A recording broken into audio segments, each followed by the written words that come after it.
Hi everybody, it's Andrew Bebb, and welcome to the first Angler's Interview. This is something new we're going to do in 2017, or I'm going to attempt to do and more and get it on a more frequent basis, but I had to do the first one first, get all the logistics figured out. Angler's Interview is where I'm going to go to channels that I like and ask if they'd like to be interviewed, so that we can find out a little bit more about them and their channels. The first person that we're going to interview is with Team Wildcard Fishing. It's Willie.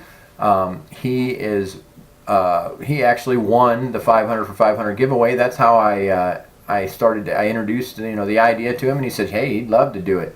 So that's what we're going to do first. I want to welcome Willie. Willie, it's great to have you on the show.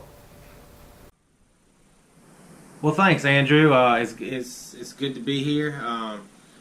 We're glad you picked us to be your first, and hopefully we can do it again too. Well, again, we're happy to have you here, Willie. I'm just going to delve right into the questions. Just tell me a little bit about Team Wildcard Fishing. Okay, Team Wildcard Fishing. It's me and my buddy Chris.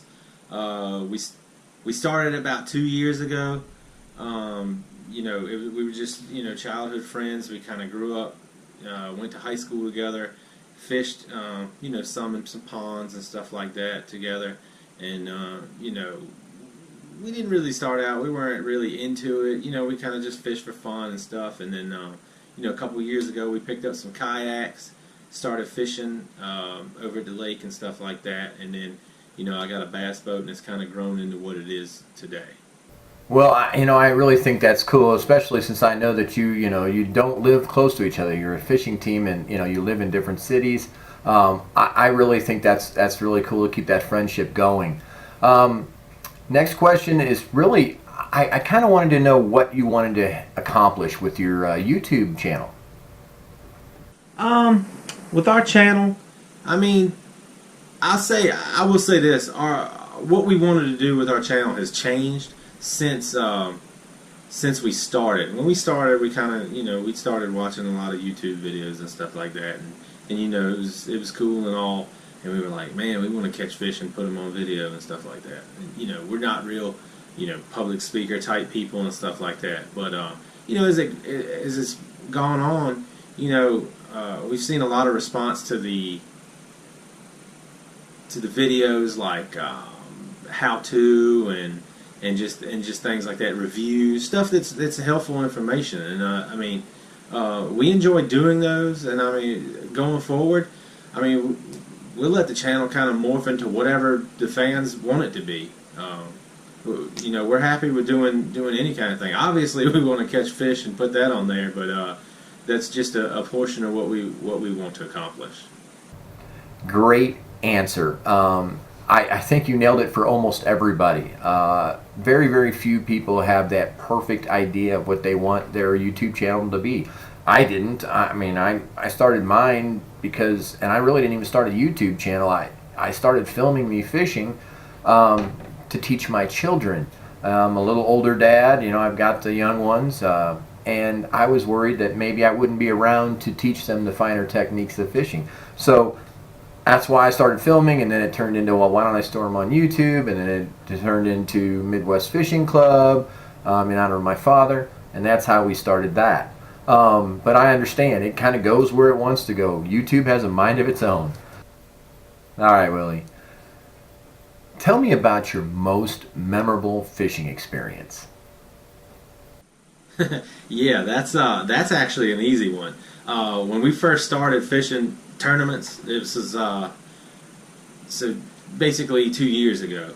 Our first tournament that we ever fished, me and Chris fished together. Like, I used to fish some when I was younger with my stepdad and all, and but this was the first one we fished together. We went out there, and the second cast of the tournament, I got a bird's nest, and I was picking it out, and I started cranking on my spinnerbait, and I hung one, and got it in. And we actually have the video on there. You can check that out. But it's I caught one. It was 7 pounds 14 ounces, and that's my personal best to date. And so that's easily my most memorable experience. But I would say, and I've talked about this with Chris, and my second favorite and his favorite would be, you know, this past year we won our classic. So to kind of see how far we've came, because you know, the one day we caught the big one. I was talking about my personal best. We actually only caught 2 fish that day, and that would have been, you know, if we could have added some weight to it, we would have done well. But last year, you know, we won. We finished the season 2 out of our last 3 tournaments, and actually won our classic, and it was kind of exciting moving forward. You know, looking for a big 2017. So. Well, I guess if I had a memory that, you know, especially at 7 pound 11 ounces, that's huge. I will put the link up to your to that video so people can go watch that one. Wow, I mean, that's a great memorable occasion. It beats my personal best, I'll tell you that much. And winning your classic last year, that had to be great. I know everybody at Midwest Fishing Club wishes you you know, a great 2017 season, and I hope it goes well for you. I guess my next question really is, do you know, what kind of fish do you fish for? You know, is it just largemouth bass, or do you fish for other species? Types of fish, definitely largemouth bass, and we actually do catch some spotted bass around here. But you know, when I was growing up, I used to fish in Pennsylvania and stuff, and I love catching smallmouth and rock bass up there. But I mean, I fish for everything, but my passion is just largemouth bass mostly. And around here, largemouth's where it's at. I totally understand going after it. We don't. I have to go out. It's an hour drive probably for me to go after the smallies. Trout for me, I love to fish for trout, but you know, it's a distance. So I understand definitely. You know, in tournament fishermen, you're definitely going after those largemouth. My next actually, it's not a question. It's that we're going to move on to the hints and tips portion. I'm going to try and have get some tips from each of the anglers that I do. And Willie, you know, I'd love to not give you the cliche question, but I'm going to give you the cliche question. What is your go-to bait, and how do you determine what color you're going to throw? All right, go-to bait, I would definitely say is a Senko. Me and Chris both have a rod that's dedicated to a Senko, so I mean, we both have one each on the boat at all times.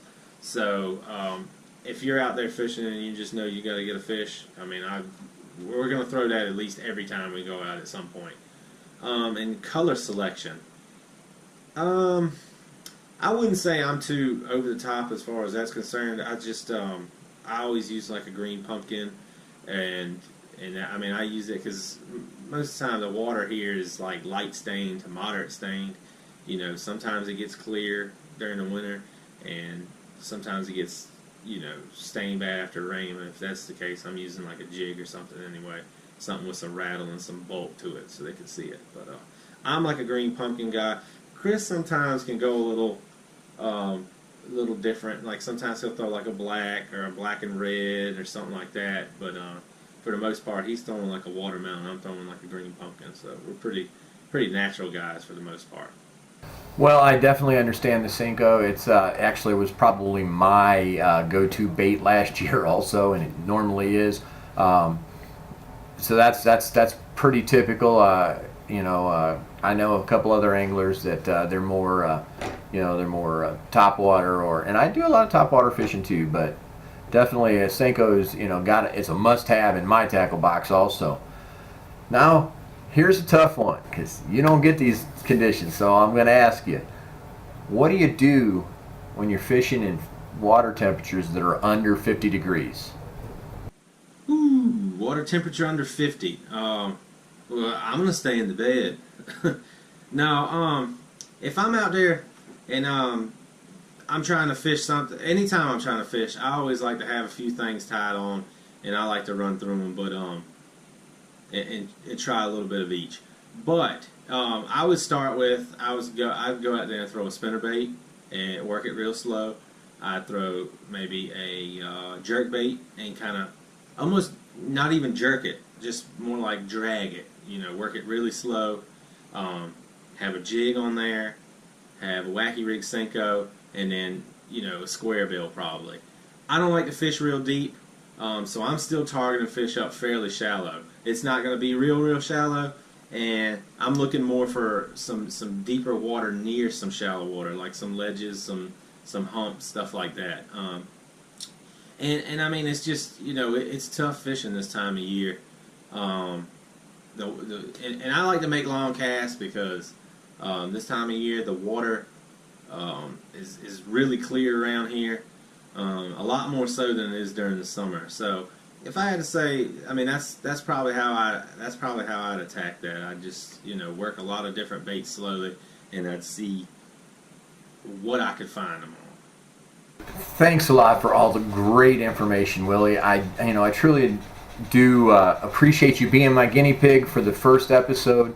It has been a pleasure to get to know you. I hope to get to know a lot of more anglers this way. Keep an eye. If you guys got any questions about Midwest Fishing Club or Team Wildcard or anything about fishing, go ahead and post the comments down below, because definitely Willie and I will be keeping an eye on them, and we'll try and answer them the best we can. Also, if you'd like to be considered for an interview of your channel, go ahead and leave a comment that says that too, or you can send me a private IM. I'm Andrew Bebb with Angler Interviews, brought to you by Midwest Fishing Club. Until next time, keep your hooks wet and your stringers full. Have a great day.